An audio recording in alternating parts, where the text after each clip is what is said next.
Oh my god, that was loud in here. On today's episode, we're going to do something I've been talking about for a while and build a cabinet for my miter saw. Let's get into it. So like all my most recent builds, I started this project by creating a Fusion 360 design. And before you run to the comments, I have been working on a basics tutorial to get you guys started in Fusion 360, so look out for that. Anyway, for this project, I made a full drawing set, which I'm going to give to you guys in a link in the description below as a free set of plans so you can reference it if you're interested or even copying it. For this project, I designed the frame or carcass of the cabinet out of 3/4 inch plywood. I would recommend using a decent finish grade ply as they are usually the flattest and easiest to work with. You'll see in this video, I use a piece of material I had sitting in my garage for a portion of the cabinet and it ended up causing some issues. I started by getting the sawhorses set up and began referencing my model and measuring out my cuts. Because I only have a small space to work in, roughly 3/4 of a single car garage, I used my track saw for this. Ideally, I would cut these on the table saw to get repeatable cuts, but my space just doesn't allow it.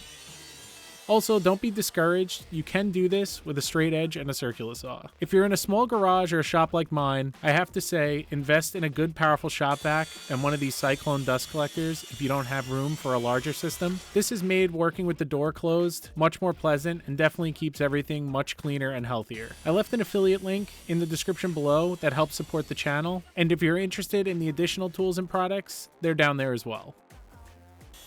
So 2 tips I'd like to share, which may seem pretty apparent, but label all your parts as you cut them. When you have a bunch of different rectangles lying around that look very similar, it's easy to make a mistake and cut down a part you already made. I like to use blue painter's tape so I can avoid marking up the surfaces. A second tip is I like to cut all the factory edges off my plywood. This may seem counterintuitive, but the track saw or table saw leave a much better finish than the lumber mill does. For the sides of the cabinet, I used the piece of finished grade pine plywood, and for the top and the base, I used a piece of birch. The only reason I did this and didn't use the same for everything was these were leftover pieces I had lying around. If I was going to build this cabinet again, I would have done it all out of birch for the durability.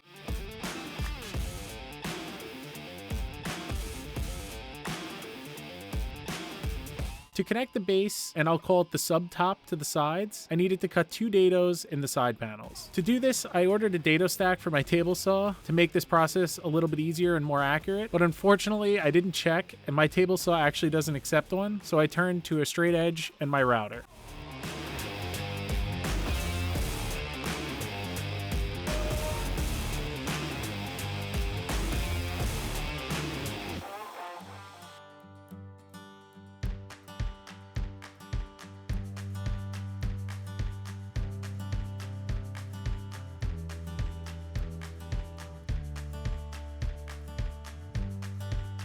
After getting the dados cut, I moved to cutting the rabbets, which is similar to a dado, but on the edge of the panel. I was originally going to use the router, but based on the size rabbet I needed, I ended up ripping a straight line at the full width of the rabbet and cleaned out the bulk of the material with the same router bit I used for the dados. Anything I missed, I just hit with a chisel, and it turned out pretty good. I really need to get a bigger table saw, but I'll have to wait until I move into a bigger workspace.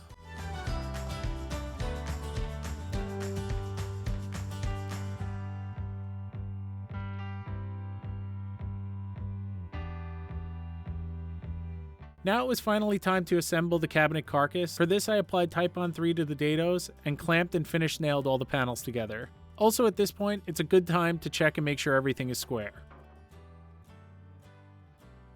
Once the glue dried, I added the back panel in the same way that I attached the side panels.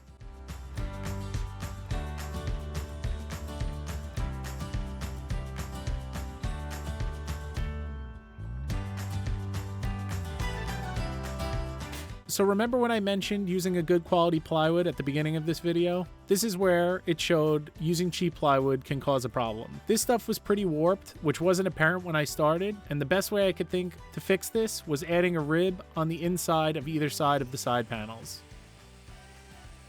I added some pocket screws to pull the panel back straight, which I'm sure also added some strength, which was definitely a plus. One thing that's not in my design, I added a small removable shelf to increase storage options within the cabinet, but that's up to you if you guys want to add one.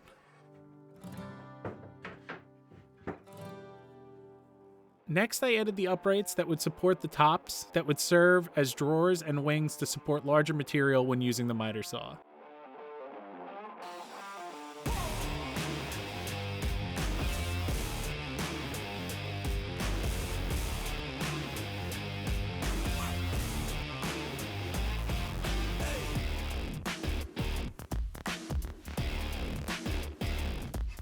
I also enclosed the tops of this space with some 3/4 inch plywood. I added this second plywood top so I could have something to attach the melamine to later that will serve as the final work surface.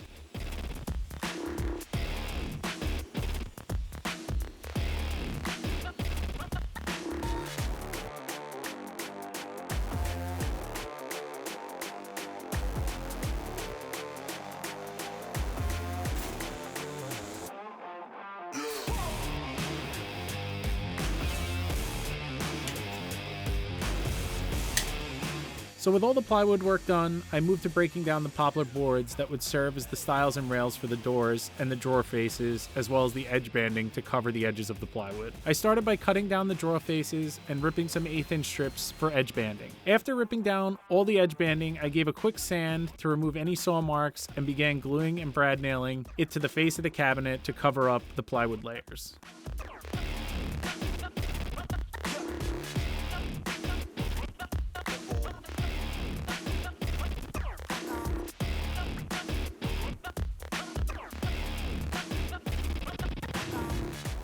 Next, I ripped down some pine boards to make the drawer boxes. I haven't decided what I'm going to put in these, as they're an odd shape, but I figured in a small shop, why waste the storage?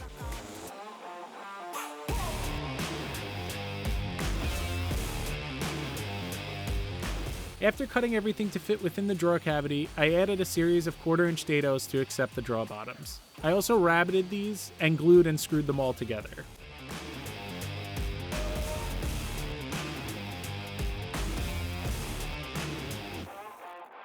Next, I moved into cutting the stiles and rails for the shaker doors, and to be honest, I ended up making a big mistake and having to redo these later, but the process was mostly the same. I had originally wanted to make 3/4 inch thick stiles and have a 1/2 inch face that would be flush to the back to make a heavier duty door than I did on my last cabinet. However, I ended up knocking the 2 panels as well as several of the other parts onto the floor and damaging them, and since this was a shop cabinet, I just went back to using the 1/4 inch MDF instead. Bummer that this didn't work out, but maybe next time.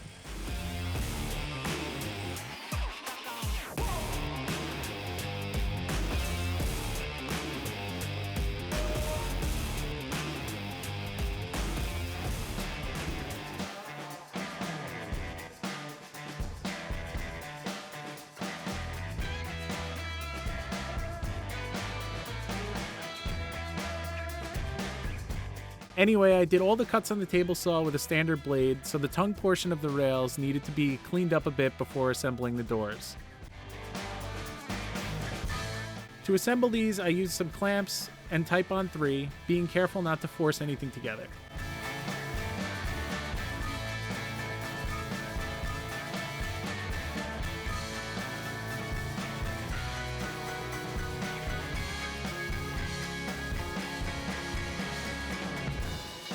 It's also important not to only clamp the sides inward, but also clamp them down to the parallel clamps. This helps keep the doors nice and flat.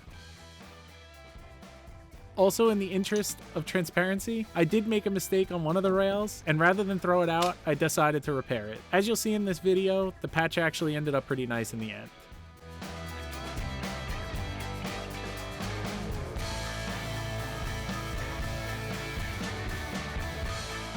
With the doors now dried and the clamps removed, I set up my Kreg hinge drill guide and drilled out the 2 doors to accept European hinges. This works so much better than trying to use the template or doing it by hand, and it just saves a ton of time.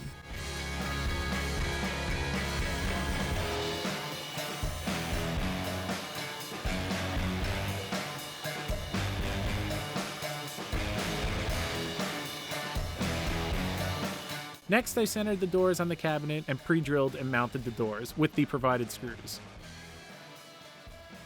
With those done, I moved to mounting the poplar face frames to the faces of the drawers by simply drilling and screwing them in from the inside of the drawer.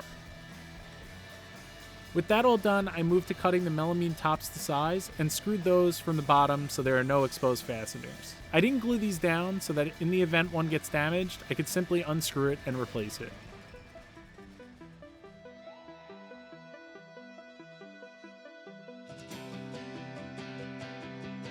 Getting into the last few steps here, I added some red oak edge banding to cover up and protect the edges of the melamine by gluing them and finish nailing them. I also added some knobs to the drawers and doors to match my other cabinets I built. Off camera, I added some heavy duty rubber casters and then added adjustable feet if I wanted the cabinet to be stationary.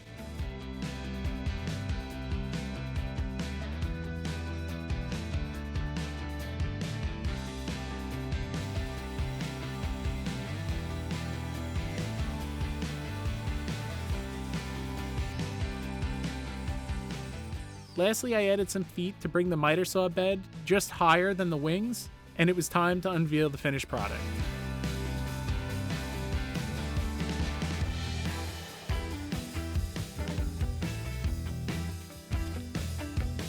I think this thing came out awesome, and I do have free plans, like I said before. They're in the link in the description below. Hopefully this helps somebody out, even if it's just inspiration and you guys want to build something slightly different that has more functionality. I plan to maybe add some extendable wings and maybe some T-track to this, but I kind of want to use it for a little while and see what I need and what I don't need. That's it for today's episode. Please remember to like and subscribe, and I'll see you on the next one. Do you guys want... I can't believe I'm doing this.